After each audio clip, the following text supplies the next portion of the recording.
సమీపిస్తున్న వేళ పవన్ కళ్యాణ్ సారథ్యంలోని జనసేన పార్టీకి గుడ్ న్యూస్ అందింది. జనసేన పార్టీకి గాజు గ్లాసు గుర్తును రద్దు చేయాలని రాష్ట్రీయ ప్రజా కాంగ్రెస్ పార్టీ దాఖలు చేసిన పిటిషన్ను ఆంధ్రప్రదేశ్ హైకోర్టు మంగళవారం కొట్టివేసింది.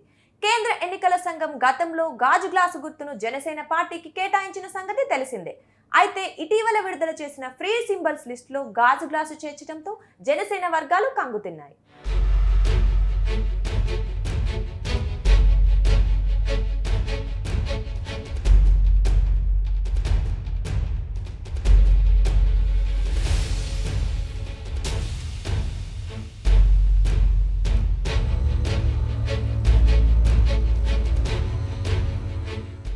ప్రతి సంవత్సరం ఏప్రిల్ నెలలో ఫ్రీ సింబల్స్ ను విడుదల చేస్తూ ఉంటుంది.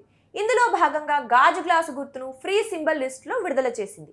దీంతో గాజు గ్లాసు గుర్తును తమకే కేటాయించాలని కేంద్ర ఎన్నికల సంఘాన్ని కోరతామని జనసేన పార్టీ నాయకులు తెలిపారు. ఈ నేపథ్యంలోనే గాజు గ్లాసు గుర్తు తమకే ఇవ్వాలని కోరుతూ రాష్ట్రీయ ప్రజా కాంగ్రెస్ పార్టీ హైకోర్టును ఆశ్రయించింది.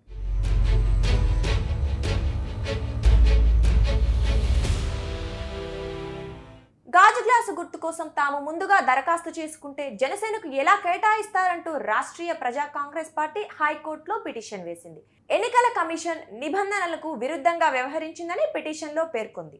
ఇరువైపులా వాదనలు విన్న ధర్మాసనం తీర్పును రిజర్వులో పెట్టింది. అయితే మంగళవారం తీర్పు వెలువరిస్తూ రాష్ట్రీయ ప్రజా కాంగ్రెస్ వేసిన పిటిషన్ను డిస్మిస్ చేసింది.